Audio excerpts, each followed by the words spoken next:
Welcome back. This is one of the best thrillers ever made. The combination of a tight and tense story, great performances by the two main actresses, artful direction, great locations and accomplished black and white cinematography all come together to make what is a flawless film. A film so good that it continues to give you the chills every time you see it. It is Les Diaboliques from 1955. This film is based on the Pierre Boulez and Thomas Narcejac novel, She Who Was No More, to which director Henri Georges Clouzot only managed to acquire the film rights a matter of hours ahead of Alfred Hitchcock. Hitchcock did, however, secure the rights to their follow-up novel, From Among the Dead, which was the basis of his 1958 film Vertigo. Hitchcock was a big fan of Les Diaboliques, with many people believing it had a strong influence on the making of Psycho in 1960. Clouzot and his brother Jean had spent 18 months adapting the screenplay for this film, changing the location to St. Cloud and Niort, reducing the importance of the insurance scam, switching the gender of one of the murderers and the victim to provide his wife Vera with a more sizable role, and inventing the private school setting. Clouzot's script gives Vera's character Christina a weak heart and makes her the object of her husband Michel's and his mistress Nicole's manipulation.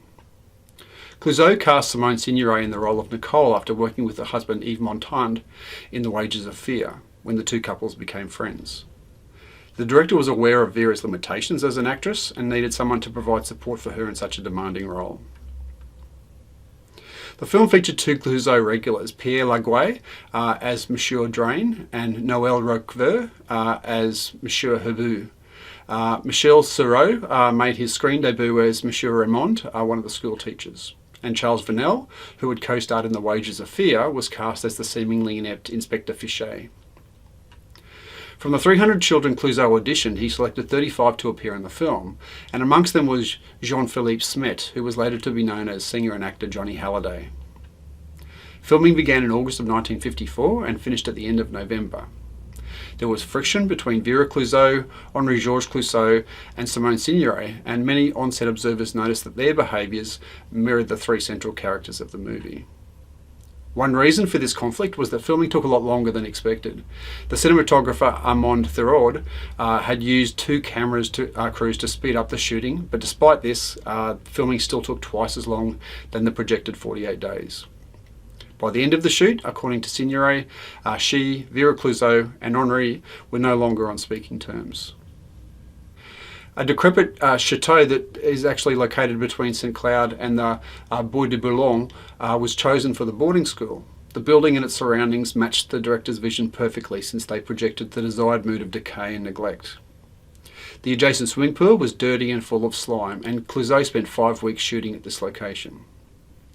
The scenes in Nicole's house were shot at Montfort. The morgue scenes were shot in the Institut Médico-Légal in Paris, and the rest was filmed at Sainte Marie Studios, southeast of Paris, which took an additional 9 weeks.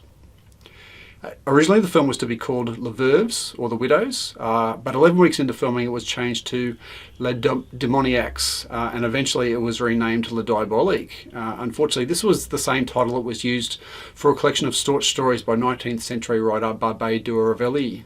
Clouzot was permitted to use this title by opening the film with a quote from the preface to d'Aurevilly's work. A portrait is always moral when it is tragic and shows the horror of the things it represents. The film created a sensation upon its original release and was a success at the box office, with 3.7 million admissions in France alone. Bosley Crowther in the New York Times said the film's writing and the visual construction are superb, and the performance by top-notch French actors is on the highest level of sureness and finesse. The Chicago Daily Tribune wrote, "If you like a good mystery and can stand it fairly morbid and uncompromising, this is one of the best offerings in a long time." The National Board of Review named it amongst the best foreign films of 1955, calling it a genuine thriller. British reviews were negative on first release. The Sunday Express accused the film of calculated malevolence and commented that it is no trick to sicken an audience by such blunt methods as these. The Observer called it an extremely clever and very horrid film. The Daily Mirror described it as a suspenseful but sordid slice of French life and exclaimed, "Just how horrible can films get?" Roger Ebert, reviewing the 1995 re-release, wrote that the famous plot of the movie usually deceives first-time viewers, with the most disturbing elements of the movie implied but not seen. Time Out commented that the film leaves everyone a victim, and their actions operate like snares, setting traps that leave them grasping for survival. Les Diaboliques is now considered a classic of the horror genre and film in general. Kim Newman wrote in Empire, "The horrific mystery has lost only a fraction of its power over the years, though literally dozens of films such as Death Trap, Hush Hush Sweet Charlotte, and Games have borrowed part or all of its tricky storyline. This was one of the first movies to depend on a twist ending, which forces you to reassess everything you thought you had been told earlier in the film." Made-for-TV versions of Les Diaboliques were produced in 1974 and in 1993, and in 1996 the film was remade as Diaboliques, starring Sharon Stone and Isabella Gianni. It's included amongst the 1001 movies you must see before you die. The Guardian considers it the 19th best horror film of all time. The British Film Institute lists it amongst its 100 best thrillers of all time. And the scene in which Christina's husband emerges from the bathtub is amongst the 100 scariest movie moments. The best reason to see this film is it is one of the best thrillers ever made. It sets the standard for the films that followed it, including films that were considered Hitchcock's and some of cinema's best. So, what I'd encourage you to do is go to our website, find our virtual screenings page, find the link to this particular film, click on it and watch it, and as always, see what you think. We'd always love you to come back, let others know you thought about this particular film, whether you'd recommend it for them, and then we'll be back in the not too distant future for our next Classic Films review.